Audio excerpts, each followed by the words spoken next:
Olá, bem-vindo ao Viver Sustentável. Poluição do ar é o tema do programa de hoje.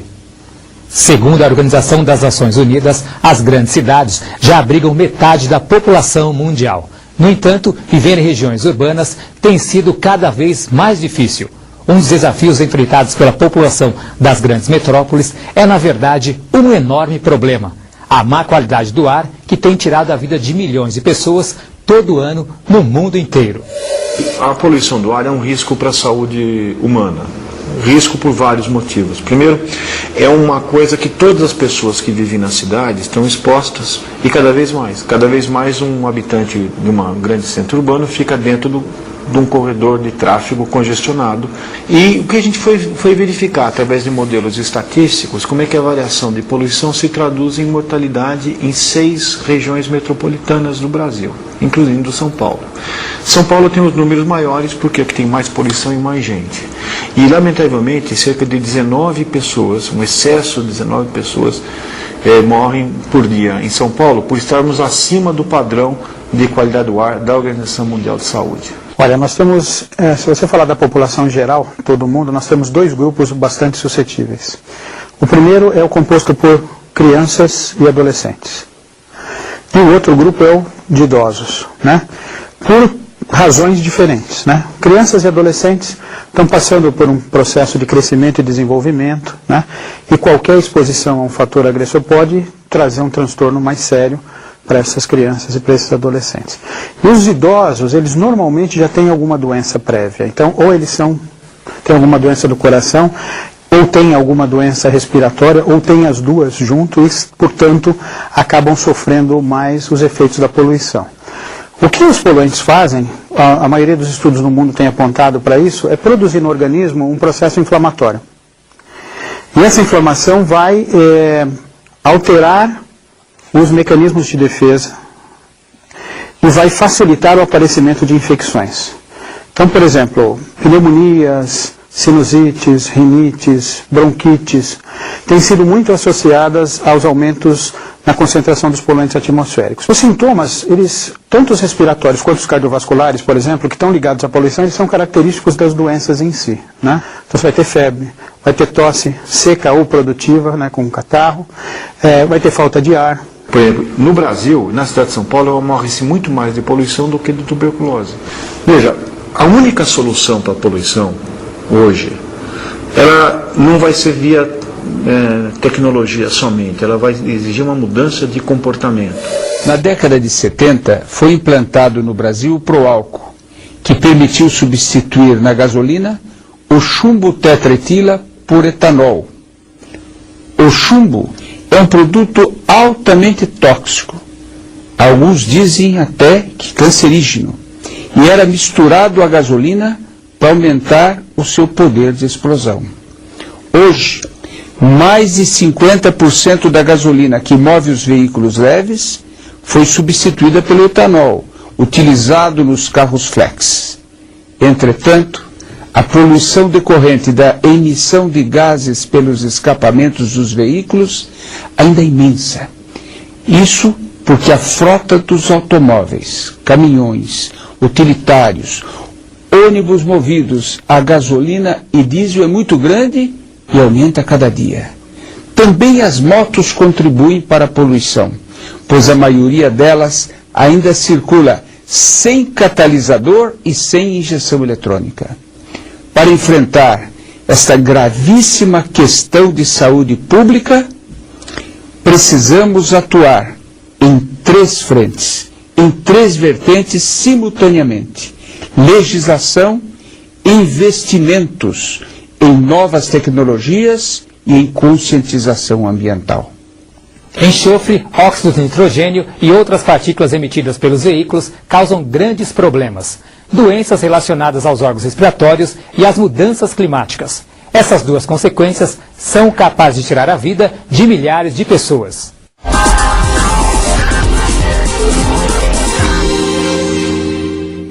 Especialistas revelam que a ação do homem tem contribuído e muito para o aumento da poluição do ar. Como consequência, surgem as alterações climáticas, como o aquecimento global, com alterações pluviométricas, secas. Isso acarreta o aumento da frequência de catástrofes relacionadas ao clima, além dos efeitos diretos na saúde. Pesquisas da USP apontam que na cidade de São Paulo, mais de 7.000 pessoas morrem por ano por causa da poluição do ar. São, em média, 19 mortes por dia, que poderiam ser evitadas. Se mantivermos os níveis atuais de emissões e destruição da natureza, esses números tendem a aumentar consideravelmente. A qualidade do diesel brasileiro é uma das piores do mundo, pois apresenta uma percentagem de enxofre muito acima dos níveis máximos aceitáveis. O enxofre é um dos principais responsáveis pela fumaça negra, que tem alto potencial tóxico e cancerígeno, levando a doenças pulmonares, cardiovasculares e até a morte. No próximo bloco, vamos ver por que a poluição do ar se agrava em certas épocas do ano e como funciona a medição de poluentes na atmosfera. Descubra também como nós podemos colaborar com a qualidade do ar.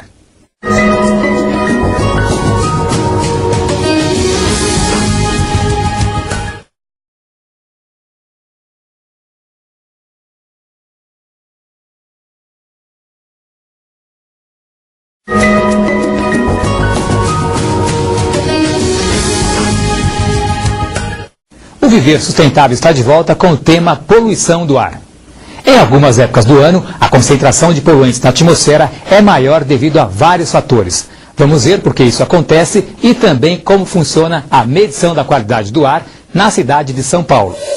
A medição da qualidade do ar é feita por instrumentos, analisadores, que conseguem aspirar a amostra, coleta a amostra, faz a detecção do poluente. Então cada instrumento analisa um poluente e essas análises elas são feitas de maneira contínua, sem nenhum manuseio do equipamento, ela é totalmente automática e de hora em hora esses equipamentos que fazem as análises transmitem o resultado aqui para a central.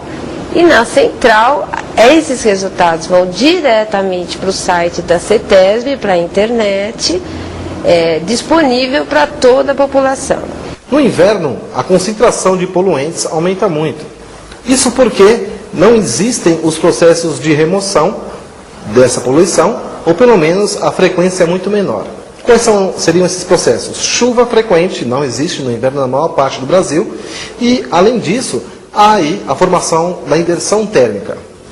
O que é a inversão térmica? Normalmente, em dias normais, a temperatura ela decai com a altitude. Ou seja, o ar próximo à superfície é mais quente e, por ser mais quente, ele é mais leve. E ele vai subindo, levando toda essa poluição a milhares de quilômetros de atmosfera. Em dias onde há inversão térmica, o ar próximo à superfície, em determinada hora do dia, fica mais frio do que uma camada acima. Ou seja, esse ar ele não consegue levar os poluentes aos níveis mais elevados da atmosfera. E fica aí confinado apenas em centenas de metros. Com isso, a concentração de poluentes aumenta bastante. E aí a consequência a gente conhece, aumento nos processos aí de problemas respiratórios, etc. A situação se complica cada vez mais, pois aumenta o número de habitantes e cresce o volume de veículos altamente poluentes em circulação. Então, o que fazer? Esta é a pergunta que devemos nos fazer todos os dias. Como podemos colaborar com a melhoria do ar que respiramos? Segundo Alfred Schwartz, são diversos os fatores que têm colaborado com a poluição atmosférica, mas os veículos são os maiores vilões. Bom, a poluição do ar nas grandes cidades ela é um conjunto de gases, partículas emitidos por várias fontes. Você tem indústrias, você tem restaurantes, serviços, até atividades domésticas, mas hoje a principal atividade são os veículos automotores, que hoje representam mais de 90% da poluição de uma cidade como São Paulo. Hoje nós temos que uma moto de 3, 4 anos de idade equivale a aproximadamente 4 veículos novos em termos de poluição. Boa parte das motos que estão no mercado ainda são remanescentes de projetos mais antigos de motores, não foram beneficiadas aí com muita tecnologia de controle de emissões. Mas ainda existem soluções para esse problema que afeta o planeta e, consequentemente, a nós mesmos. Contribuir para diminuir a emissão do poluente, tentar utilizar o veículo, o transporte individual, quando possível, utilizar o menos possível.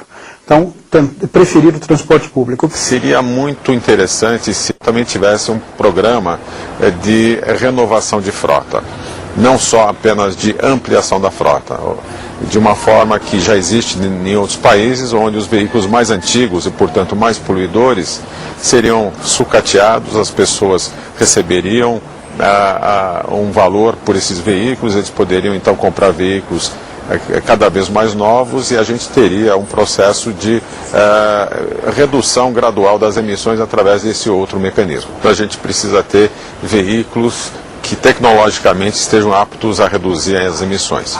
Segundo, nós temos que trabalhar com combustíveis cada vez mais limpos. No Brasil temos o etanol, que ajuda bastante, mas precisamos melhorar a qualidade do óleo diesel e da gasolina também. Existe um mito de que os veículos convertidos para gás natural são limpos, mas infelizmente os serviços de conversão são muito mal feitos e o veículo, quando opera com gás, acaba emitindo muito mais. Ainda tem muita coisa a fazer, mas algumas atitudes já estão sendo tomadas. A partir do ano de 2009, todas as motocicletas fabricadas no país estão sob a legislação do Promote, que é o Promote 3. Ou seja, há 6 anos as motocicletas já vêm se adaptando para essa legislação. Ou seja, as motos que saem hoje de fábrica, elas vêm com catalisador e vêm também com injeção eletrônica, o que as tornam seguramente as menos poluidoras do mundo. A legislação brasileira tem se tornado cada vez mais rigorosa com vistas a diminuir as emissões de gases tóxicos emitidos pelos veículos. Além da inspeção veicular, que ora se inicia, também as motos, a partir deste ano, devem sair de fábrica já com catalisador e injeção eletrônica, o que certamente vai diminuir muito a poluição. Aliado a isto, uma das fábricas acaba de lançar a moto bicombustível. É mais um caso concreto que irá trazer bons resultados no combate à poluição urbana. Depois do intervalo, vamos ver os motivos que nos levam a usar mais os veículos em vez de utilizar o transporte coletivo, ou até mesmo as bicicletas.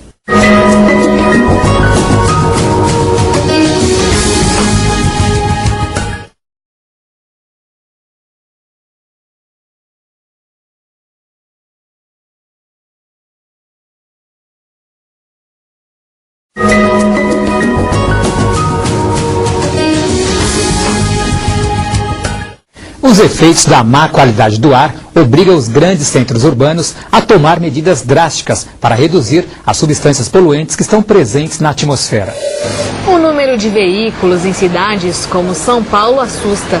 Só na capital paulista são 2 habitantes para cada carro, um volume extraordinariamente alto. A maioria das pessoas já está acostumada a passar horas e horas dentro dos carros, no caminho de casa para o trabalho, para a escola. Quanto tempo você demora da sua casa para o trabalho no trânsito? Segunda a sexta, 1 hora, 1h10. Sábado tá demorando também bastante também, porque onde as ruas são liberadas para estacionar, então acaba sobrando só uma faixa para os carros, né? De manhã de casa até o trabalho, 45, 50 minutos. E na volta, 1 hora, 1h15.